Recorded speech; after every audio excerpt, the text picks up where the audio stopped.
భూమిరేవావలంబనం త్వయి జాతాపరాధానాం త్వమేవ శరణం శివే. ఓకే అండి. ఓం నమ శివాయ. శివానందలహరి రోజుకో శ్లోకంలో ఈ రోజు 28వ శ్లోకం నేర్చుకుందాం. ముందుగా శ్లోకం. సారూప్యం తవ పూజనే శివ మహాదేవేతి సంకీర్తనే సామీప్యం శివ భక్తి దుర్యజనతా సాంగత్య సంభాషణే సాలోక్యం చ చరాచరాత్మక తనుధ్యానే భవానీపతే సాయుజ్యం మమ సిద్ధమత్ర భవతి స్వామిన్ కృతార్థోస్మ్యహం. సారూప్యం తవ పూజనే శివ మహాదేవేతి సంకీర్తనే సామీప్యం శివ భక్తి దుర్యజనతా సాంగత్య సంభాషణే సాలోక్యం చ చరాచరాత్మక తనుధ్యానే భవానీపతే సాయుజ్యం మమ సిద్ధమత్ర భవతి స్వామిన్ కృతార్థోస్మ్యహం. ఏమడుగుతున్నారు? ఓ స్వామి, ఈశ్వర, ఎన్ని పేర్లో మహాదేవ, శివ, ఇంకా ఏమడుగుతున్నారు? భవానీపతే. ఇన్ని రకాలుగా చక్కగా శివుణ్ణి పిలుచుకుంటూ ఆయన ఏమడుగుతున్నారు? నాకు 4 రకాల ముక్తులు నాకు ఇహలోకంలోనే కావాలి స్వామి. అది నీ చేతిలో పనేను, నువ్వు తలుచుకుంటే అది ఎంతసేపు, నాకు ఇచ్చేసేయి అని చక్కగా అడుగుతున్నాడు. ఒకసారి ప్రతి పదానికి అర్థం చూసుకొని మరి ఆ అర్థం ఏందో ఎలా అడుగుతున్నారో చూద్దాం. భో స్వామిన్ అంటే ఓ సర్వాధ్యక్షుడా, అందరికీ అధ్యక్షుడా, తవ నీ యొక్క పూజనే, సారూప్యం అంటే నీతో సమానమైన రూపాన్ని పొంది, శివ మహాదేవేతి సంకీర్తనే అంటే హే శివ, హే మహాదేవ, రెండు పేర్లు దీంట్లో, శివ మహాదేవ. హే శివ, హే మహాదేవ ఇలా కీర్తించినప్పుడు అంటే కీర్తనతో ఆయన్ని మెప్పిస్తున్నాడంట. ఆ కీర్తన ద్వారా ఏమి పొందుతాడు? సామీప్యం, ముక్తి పొందుతాడంట. అలా సామీప్యం, ఈ సమీపం అనందు ఉండటంలో శివభక్తి దుర్యా, ఈశ్వర భక్తి అనుభవంను వహించుచున్నాను నేను. అలా సంకీర్తన చేసి మీ సామీప్యంలో ఉన్నాను అని శివభక్తి అనుభవాన్ని పొందుతున్నాను స్వామి. జనత అంటే జనుల యొక్క సమూహంతో, సాంగత్య సంభాషణే మనం భక్తి జనులతో సాంగత్యం చేశామనుకోండి, వాళ్ళతో సంభాషించామనుకోండి, ఏమొస్తుంది? సహవాసం మంచిగా ఉన్నప్పుడు మనకు కూడా మంచి దారిలో వెళ్తాం అనమాట. సాంగత్య సంభాషణే అంటే అలా నీ భక్తి జనంతో మాట్లాడేటప్పుడు, వాళ్ళతో ఆ సమూహంలో నేను కూడా ఉన్నప్పుడు, సాలోక్యం ఒక లోకంలో అంటే నీ లోకంలో నీతో పాటే నీ లోకంలో ఉన్నట్లే అనిపిస్తుంది. అది ఇహంలో కూడా మనం సాధించవచ్చు అని చెప్తున్నాడు. హే భవానీపతే, ఓ సాంబమూర్తి, చరాచరాత్మక స్థావర జంగమ రూపమైన తను మూర్తి యొక్క ధ్యానమును చేసినప్పుడు, సాయుజ్యం నీతో ఐక్యమయ్యే, మమ నాకు, అత్ర ఈ జన్మనందు, సిద్ధం భవతి సిద్ధించుచున్నది. అంటే సాయుధ్యం ఎలా సిద్ధిస్తుందంట? ఈ చరాచరాత్మకమైన సృష్టిలో, చరము అచరము అంటే కదిలేవి కదలనివి, అంటే కొండలు పర్వతాలు అవి కదలవు, మనమందరం మనకందరికి చైతన్యం ఉంటుంది, అంటే జడము చైతన్యము.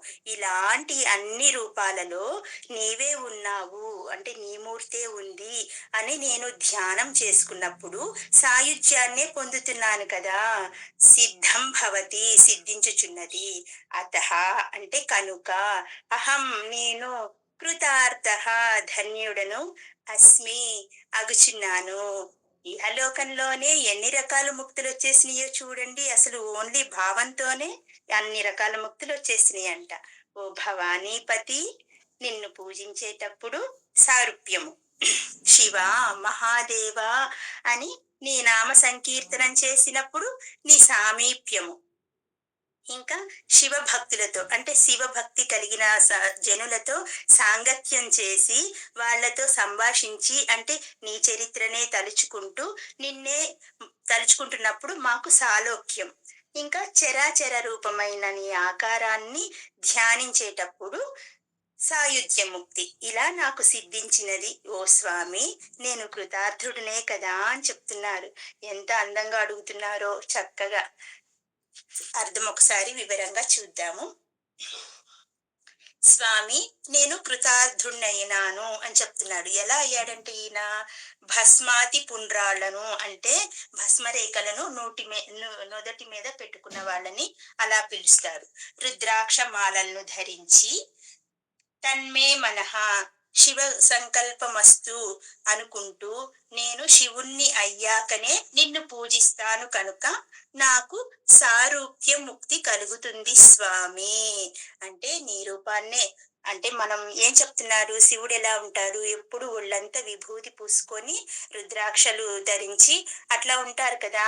అలా నేను కూడా చక్కగా భస్మాతి పుండ్రాలని ధరించి రుద్రాక్షలను ధరించి మనసులో శివ సంకల్పమస్తు అని నేనెప్పుడు నేనే శివుడిని అనుకున్న తర్వాత నిన్ను పూజిస్తాను. అలా పూజించినప్పుడు సారూప్యం అంటే సారూప్యం అంటే దేవుడిని నువ్వే దేవుడు, నేను కూడా నాలో కూడా శివుడున్నాడు, నువ్వు శివుడు నాలో కూడా శివుడున్నాడు అని నేను భావన చేసుకున్నప్పుడు నాకు సారూప్య ముక్తి కలుగుతోంది అంటున్నాడు. ఇంకా మహాదేవ నన్ను రక్షించవయ్యా శంభో అంటూ నీ సంకీర్తన చేసే వేళల్లో నీ హృదయానికి దగ్గరగా వస్తాను కనుక నాకు సామీప్య ముక్తి లభిస్తుంది. అంటే ఎప్పుడు ఆయన సమీపంలో ఉన్నట్టు మనం తలుచుకోవడం అనమాట. మహాదేవ నన్ను రక్షించవయ్యా అంటూ ఓ దేవ మహాదేవ శివ శివ శంభో శంభో ఇట్లా మనం సంకీర్తన చేస్తూ ఉన్నప్పుడు నీకు దగ్గరలో మనం భయం లేకుండా ఆయనకు సామీప్యంలో ఉన్నట్టు అనిపిస్తుంది కదా. అలాంటప్పుడు నాకు సామీప్య ముక్తి లభిస్తుంది. ఇంకా ఏం చెప్తున్నారు, శయుడే శివుడన్న అద్వైత భావనతో శివభక్తి ధురీనులైన జనులతో సాంగత్యం సంభాషణ చేస్తున్న వేళ నాకు సాలోక్య ముక్తి కూడా సాధ్యమవుతోంది స్వామి. అంతేనా, ఈ రెండు రకాల ముక్తులేనా, ఇంకా నాకు సాలోక్యం కూడా వస్తుంది. సాలోక్యం అంటే ఎప్పుడు స్వామి ఉండే లోకంలో ఉండటం అనమాట. అది ఎలా కుదురుతుందంట, శివభక్తులైన వాళ్ళ దగ్గరికి వెళ్ళి చక్కగా వాళ్ళతో సాంగత్యం పెంచుకొని అంటే సహవాసం చేసుకొని సంభాషణ. దేని గురించి సంభాషణ, మనలాగా పనికి మాలిన మాటల గురించి కాదు సంభాషణ. ఇలా జరిగిందంట, అలా చేశాడంట శివుడు అని శివ చరిత్రను తలుచుకోవడము, ఇవన్నీ ఈ పురాణాల గురించి చర్చించుకోవడం. ఇలా చేస్తున్న వేళ, ఇలాంటి సంభాషణ చేస్తున్న వేళలో ఎప్పుడు నేను నీ లోకంలో ఉన్నట్లే సాలోక్య ముక్తిని సాధిస్తాను అంటున్నాడు. ఇంకా ఓ భవానీపతి, చరాచరాత్మకమైన ఈ సృష్టి యందు అంతా నీవే నివసిస్తున్నావని, అంతా నువ్వేనని, నీ లోపలే ఇదంతా ఉంది అని, ఇది నీ తనువుగా ధ్యానించే సమయంలో నీవే నాకు సాయుధ్యాన్ని ఇస్తున్నావు స్వామి అంటే సాయుధ్య ముక్తిని ఇస్తున్నావు స్వామి అంటున్నారు. చెప్పాను కదా, చరాచరాత్మకమైనవి అంటే జడమైనవి చైతన్యమైనవి అంటే కదిలేవి కదలనివి అని అర్థం అనమాట. కదిలే ప్రతి వస్తువులోనూ కదలని ప్రతి వస్తువులోనూ అంతటా ఆయనే ఉన్నాడు అని నీ రూపాన్ని ధ్యానించి ఈ సృష్టి మొత్తంలో నీవే నివసిస్తున్నావు అన్న భావనతో నిన్ను ధ్యానించే సమయంలో నీవే నాకు సాయుధ్య ముక్తిని ఇస్తున్నావు స్వామి అంటున్నారు. ఇంకా నీ సగుణ రూపాన్ని అంటే నీ మంచి చక్కని రూపాన్ని యథాతథంగా అన్వేషించి తెలుసుకున్నా లేదా చేతకాక ఆ భావాన్ని మదిలో నిలుపుకున్నా నన్ను ఈ జన్మలో ఇక్కడ ఉండగానే సకల ముక్తులు కలుగు చేసి జీవన్ముక్తునిగా చేసి నన్ను కృతార్థుణ్ణి చేస్తున్నావు స్వామి అంటున్నారు. ఎలాగా, నీ రూపాన్ని యథాతథంగా అన్వేషించి తెలుసుకున్నాను. అలా చేత కాలేదనుకో, పోనీ నీ భావన్ను మదిలో నిలుపుకుంటున్నాను. అలాంటి భావాన్ని చూసైనా నన్ను నీవు ఈ జన్మలో ఇక్కడ ఉండగానే నాకు ముక్తుల్ని కలుగు చేసి, ఈ 4 రకాల ముక్తుల్ని చేసి, నన్ను జీవన్ముక్తునిగా చేస్తున్నావు స్వామి.